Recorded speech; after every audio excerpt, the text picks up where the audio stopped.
Bienvenue sur Only Up to You, saison 2. Vous recherchez des coups de boost, de la motivation et du bousculement en toute bienveillance? Ça tombe bien, c'est ma passion. Je m'appelle Jennifer Picci, je suis psychologue et coach de vie certifiée et ça fait depuis plus de 5 ans que je vous accompagne dans l'atteinte de vos objectifs. Parler et comprendre, c'est bien, mais mettre en application, c'est là que le défi commence. Et ça ne tient qu'à vous. Et bonjour à tous, j'espère que vous allez bien pour ce nouvel épisode. Aujourd'hui, l'on parle de l'autodiscipline et surtout comment se réconcilier avec. Très souvent, on me fait la remarque « Ah, mais si seulement j'avais plus de discipline, si seulement j'avais plus de volonté, je pourrais être plus constante dans mes actions. » Et en même temps, très souvent aussi, il y a un rejet de l'autodiscipline. Alors aujourd'hui, on va aller comprendre qu'est-ce qui se passe à ce niveau-là et aussi peut-être vous donner quelques pistes pour que vous puissiez vous réconcilier une bonne fois pour toutes avec l'autodiscipline. Si là, vous prenez quelques instants pour juste laisser résonner le mot discipline en vous, qu'est-ce qui se passe? Pour beaucoup de personnes, du moment que l'on parle de discipline, il y a une certaine crispation qui se fait, une certaine tension. Il y a une association, en fait, instinctive avec le mot discipline et la vieille école, entre guillemets. Et du coup, on associe cela de manière très libre aussi à quelque chose qui empêche ce qui est libre, heureux, pur, de s'exprimer. D'ailleurs, ce que l'on dit, c'est que l'on va discipliner cet enfant. On va punir cet enfant. Et pour beaucoup d'entre nous, notre première rencontre, contact avec la discipline était quelque chose de douloureux, d'humiliant, de rabaissant. Si on devait se faire discipliner, c'est parce que l'on faisait faux, qu'on n'était pas capable, qu'il fallait nous recadrer pour que l'on apprenne. Et du coup, lorsque l'on entend autodiscipline, on comprend et on ressent aussi auto-punition. Et le truc, c'est que l'on est déjà en train de se punir continuellement. On se punit lorsqu'on ne s'écoute pas profondément, lorsque l'on se critique, lorsque l'on se censure. Tout ça, c'est des formes d'autopunition. Ce n'est en tout cas pas des actes d'amour-propre. Et c'est pour ça que l'on rejette aussi, du coup, toute notion et nuance d'autodiscipline parce qu'il y a un rapport à cela qui, à mon sens, est profondément nécrosé. Parce que l'autodiscipline, c'est ce qui permet d'avoir cette structure à l'intérieur de nous sur laquelle on peut se reposer et qui du coup nous permet de nous sentir libres et heureux parce que l'on arrête d'être dans cette réactivité constante et on est plus centré, concentré sur ce qui est vraiment important pour nous, nos vraies raisons, nos vrais principes. Et du coup, l'auto-coaching passe aussi par une forme d'autodiscipline. Je dis forme parce qu'elle n'est pas, à mon sens, justement cette forme traditionnelle. Ou plutôt, elle nous ramène à la source même du mot. Parce que le mot discipline vient du mot latin disciplina, dérivé de discipulus, disciple. Lui-même de discere, qui est celui d'apprendre. Et vraiment, c'est plus tard dans la langue française que le mot discipline a pris une signification qui est synonyme à la mortification, à la flagellation. Et du coup, comme je l'ai dit au tout début, c'est pour ça que l'on associe immédiatement cela à la vieille école, à quelque chose de négatif. En revanche, si on regarde l'autodiscipline avec l'angle du disciple et de l'apprentissage, cela sous-entend 2 choses. La première, c'est que le disciple, il est au service de quelque chose de plus grand que lui. Et puis on peut imaginer 2 sources, si on veut bien, qui sont importantes et qui le motivent. Le respect et l'amour. Et oui, dans mon monde à moi, en fait, il n'y a pas d'autodiscipline qui tienne s'il n'y a pas de l'amour et du respect qui l'accompagnent. C'est simple, vous voulez aller de l'avant, vous voulez vous découvrir autrement, vivre autrement, plus sereinement, plus aligné, vous devez vous aimer maintenant. Et quand je dis aimer, quand je parle de cet amour-là, il ne s'agit pas de vous poser devant un miroir et de vous faire des bisous. Vous devez faire des affirmations positives. C'est plus l'ordre de l'accueil et de l'acceptation inconditionnelle de qui on est et de tout ce que l'on est à ce moment-là. Et là, de choisir de s'aimer furieusement, parce que c'est à travers cet amour-là que l'on va pouvoir aussi guérir les parties de nous qui ont mal, et aussi se libérer des parties de nous qui ne nous appartiennent pas, de ces mots que l'on a entendus à propos de nous, des étiquettes qu'on a voulu nous poser, des identités que l'on a projetées sur nous. C'est en s'aimant soi-même que l'on va pouvoir aussi se détacher de tout ce qui ne nous appartient pas et que l'on rejette parce que ce n'est pas nous. Parce que vous savez, on rejette deux choses à l'intérieur de nous. On rejette ce que l'on n'aime pas, mais on rejette aussi ce qui ne nous appartient pas. Et on a plus facilement tendance à rejeter les parties de nous que l'on n'aime pas parce que l'on a l'impression qu'elles ne sont pas acceptables. Et en parallèle, on retient à l'intérieur de nous des projections d'autrui qui ne nous appartiennent pas, qui ne nous ressemblent pas. Et aujourd'hui, ce que je vous invite à faire, c'est à vous ouvrir à la possibilité de vous réconcilier profondément avec vous-même et cette autodiscipline. Car lorsque l'on aborde l'autodiscipline sous l'angle du disciple et de l'apprentissage, cela sous-entend deux choses. Le premier, c'est que l'amour-propre, l'amour de soi n'est pas conditionnel. L'amour-propre et le respect se cultivent continuellement. Et indépendamment de vos circonstances, de votre physique, de votre compte en banque, de vos relations et de vos erreurs. Je pousserais même à dire que la raison pour laquelle il y a autant de mal-être, c'est qu'on ne sait plus comment s'aimer simplement. On s'est fait prendre dans une tornade socio-culturelle où il faut paraître pour avoir le droit d'être. Alors comment on fait pour s'aimer ? C'est très simple. Vous faites un choix de manière délibérée et continue de vous aimer. Je vous invite à tester ces deux phrases à haute voix. Je choisis de m'aimer, de me respecter et de m'honorer. Ou bien, je choisis de me détester, de me manquer de respect et de me mépriser. Il est possible que ce soit la seconde phrase qui vous semble être la plus acceptable et la plus facile à dire. Si c'est le cas, vous êtes face au fait que vous avez été continuellement manipulé par énormément de personnes qui elles-mêmes ont probablement été manipulées et que tout le monde est convaincu que ce qui est le plus honorable, c'est de se rabaisser, de s'humilier, en pensant que cela veut dire que l'on est humble. Et que du coup, en s'empêchant de se donner cet amour propre, en fait, on est une meilleure personne.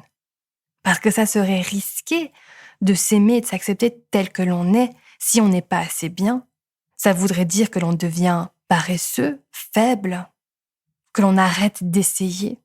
Et ça, c'est tout simplement inacceptable. Mais ça, c'est des fausses croyances. Parce que quand on s'aime profondément, vous savez quoi, on n'a qu'une seule envie. C'est de partager ça avec les autres et de voir les autres aussi s'épanouir, s'aimer. C'est pas quelque chose que l'on veut garder pour soi, puis après on se dissocie des autres et puis on n'en a plus rien à faire de la société. Au contraire, au grand contraire. En revanche, ce qui se passe, c'est qu'on accepte moins les bêtises, les plaintes et les limites des autres. Ça, c'est vrai. Donc vous êtes libre de choisir ce que vous voulez. Et ce choix de s'aimer ou non est indépendant de votre passé, de votre situation actuelle, des décisions du quotidien. Ce choix est indépendant de vos actions. Vous pouvez résister à cela, Vous pouvez vous battre avec, mais vous prouvez par A plus B que vous n'avez pas le droit de vous aimer, car cela doit se mériter. Et c'est normal de le penser. C'est normal de le croire. Mais ce n'est pas parce que c'est normal que ça doit le rester, et surtout que c'est juste. Donc mon intention n'est pas de vous donner un discours mielleux de paix, d'amour et de lumière, même si, au fond, je pense que le monde irait très bien avec plus d'amour, de paix et de lumière. Mais ce discours, il est trop abstrait. L'image qui m'a le plus marquée, c'est lorsque j'ai vu en fait une maman chienne avec 8 chiots. Et cette maman était l'incarnation de patience et d'acceptation de l'autre. Mais à un moment donné, elle a fermement mis les limites avec certains chiots. Puis en observant son comportement, en fait, j'ai pris conscience à quel point l'amour peut être ferme et puissant aussi. Dans ce sens-là, l'amour défend, protège, crée un espace où il est possible de grandir, de s'épanouir. D'ailleurs, lors d'une conférence sur l'autodiscipline, justement, le conférencier parlait du fait de se lier à ce que l'on aime profondément pour générer l'énergie nécessaire à s'autodiscipliner.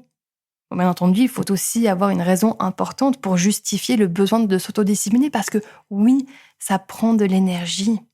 Mais c'est une énergie que de toute manière, vous avez et qui se diffuse continuellement de jour en jour. La seule différence, c'est que lorsque l'on enclenche l'autodiscipline, on prend cette énergie qui se diffuse au quotidien dans tous les sens, on la canalise pour qu'elle soit très pertinente et très précise.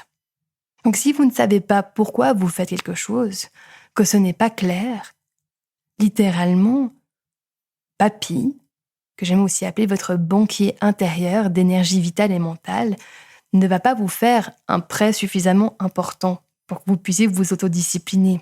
Et il y a quelque chose d'hyper libérateur là-dedans aussi, c'est que, en fait, on n'est pas obligé de s'autodiscipliner. On n'est pas obligé de s'autodiscipliner, on n'est pas obligé d'être le contrôle H24 sur tout. On peut être autodiscipliné sur des choses très précises et de manière très spécifique. À nouveau, ça ne tient qu'à des choix et de se libérer de ces injonctions sociétales, de ces idées de qu'est-ce que ça veut dire être autodiscipliné, c'est quoi la représentation mentale que vous avez en fait de quelqu'un qui est discipliné. C'est bizarre, en vous disant cela, j'ai immédiatement eu l'image d'une enseignante assez stricte qui est venue en tête.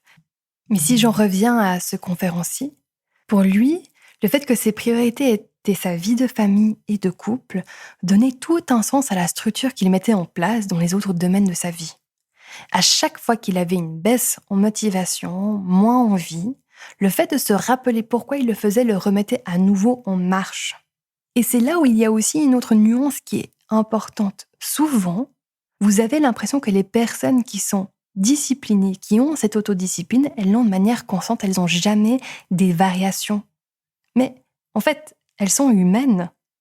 On va constamment avoir des variations dans notre humeur, notre motivation, notre discipline. C'est ok, c'est normal. Le piège là serait d'interpréter une baisse de motivation, une baisse de discipline comme étant un trait de caractère défectueux.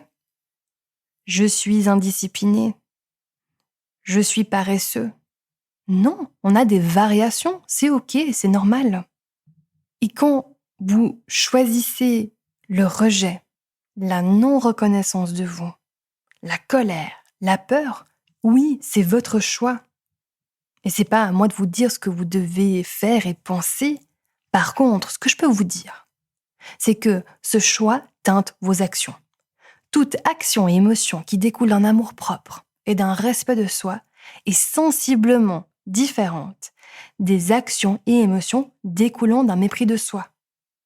C'est logique. Il y a ce petit poème qui dit « Une chose que l'on veut, c'est d'être traité avec respect. Pour le recevoir, il faut aussi le donner. Pour le donner, il faut l'avoir. Et pour l'avoir, il faut l'être avec soi-même. » Donc apprenez à vous respecter profondément et de manière inconditionnelle.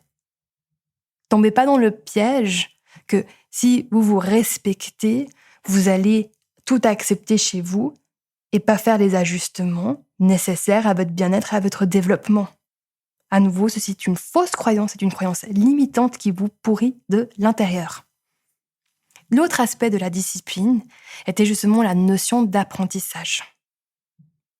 Et je remarque souvent lors de mes entretiens que vous êtes resté mentalement bloqué à un âge. Cet âge, qui est personnel à chacun, semble en fait ancré et vous ancrer dans un espace-temps du passé. Et c'est comme si depuis cet âge-là, cette période, il n'y a plus eu d'évolution ou de changement. Bien entendu, nous évoluons constamment, que ce soit à travers de nouvelles expériences, de nouvelles rencontres. Mais c'est comme si, d'une certaine manière, nous ne sommes pas activement associés à cette évolution.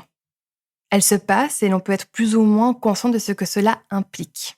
Et du coup, on a littéralement l'impression parfois de juste passer d'une phase à une autre phase de notre vie de manière brutale. On fait comme des sauts dans le temps. Et donc l'invitation que je vous fais est de réactiver l'élève en vous, de commencer à prendre conscience de ce que vous apprenez sur une semaine, un mois, une journée. Notez les choses que vous avez apprises ce dernier mois, cette dernière semaine, aujourd'hui. Cette pratique-là va venir stimuler cette partie de nous qui aime apprendre, qui a besoin d'apprendre. lorsque l'on s'autorise à activement continuer d'apprendre. Du coup, on ouvre aussi la possibilité à continuer d'apprendre à comment cultiver une autodiscipline qui nous convient, qui est spécifique à des choses qui sont importantes pour nous. Et du coup, ça annule parfois cette fausse croyance que l'on peut avoir à propos de nous, que j'ai mentionné dans l'épisode de la semaine dernière, qui est cette impression que l'on a des fenêtres d'opportunités très restreintes où il est possible pour nous de cultiver quelque chose, d'apprendre quelque chose, etc. Puis parfois, l'on peut avoir justement cette fausse croyance que si on n'a jamais été discipliné, au sens classique du terme, que l'on ne pourra jamais l'être. Votre identité n'est pas figée. En revanche, si vous continuez à vous affamer d'amour-propre, effectivement, vous n'allez pas générer une envie de vous autodiscipliner parce qu'on a besoin d'amour, de structure. On a besoin de continuer d'apprendre, d'avoir l'espoir même qu'il est possible pour nous d'apprendre, d'évoluer, de comprendre. Et quand on s'empêche d'aller cultiver ça à l'intérieur de nous, mais pourquoi diable, du coup, est-ce que l'on irait se discipliner volontairement ? Donc c'est à vous de recadrer cela, de réorienter votre attention sur qu'est-ce qui est réellement important pour vous et qu'est-ce qui vaut la peine que vous soyez discipliné pour pouvoir voir cela grandir et s'épanouir, que ce soit pour vous, pour un projet professionnel, pour votre famille. Bon, si vous avez envie de prendre ces concepts, de les approfondir, de vous les approprier, je vous invite à venir vous inscrire au programme Unlocking You qui est 2.0 de ce qui était précédemment le programme d'auto-coaching. Unlocking You, c'est une plateforme hybride où 2 fois par semaine, je viens faire des webinaires en personne. C'est moi qui fais le webinaire, c'est pas quelqu'un d'autre.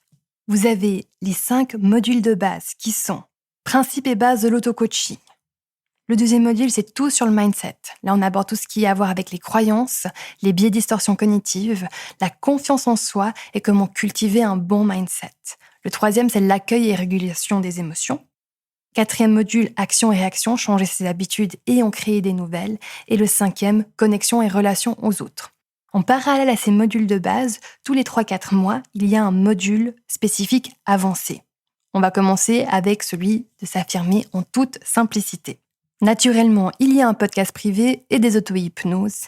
Et surtout, c'est l'occasion pour vous d'investir en vous, d'y aller à fond. Tout ça dans la joie, la bonne humeur et sans drame, sans prise de tête, en humour et toute franchise. Donc, si ça vous parle, si vous aimez ce podcast et que vous avez envie de travailler avec moi, n'hésitez pas. Vous pouvez vous préinscrire ou vous inscrire dépendamment de quand c'est que vous écoutez ce podcast en suivant les liens en note de podcast. Je vous remercie pour votre écoute. Je vous fais des énormes bisous et à tout bientôt. Hey, n'oubliez pas de vous abonner à la chaîne et à la newsletter pour être tenu au courant des nouveautés. Vous avez toutes les informations en note de podcast. Si vous êtes prêt à investir sur vous-même, le programme Game Changer est fait pour vous. C'est un programme premium exclusif qui va vous donner les clés réelles du changement. Rappelez-vous, c'est à propos de ce que vous faites, pas de ce que vous auriez souhaité faire. Et ça ne tient qu'à vous.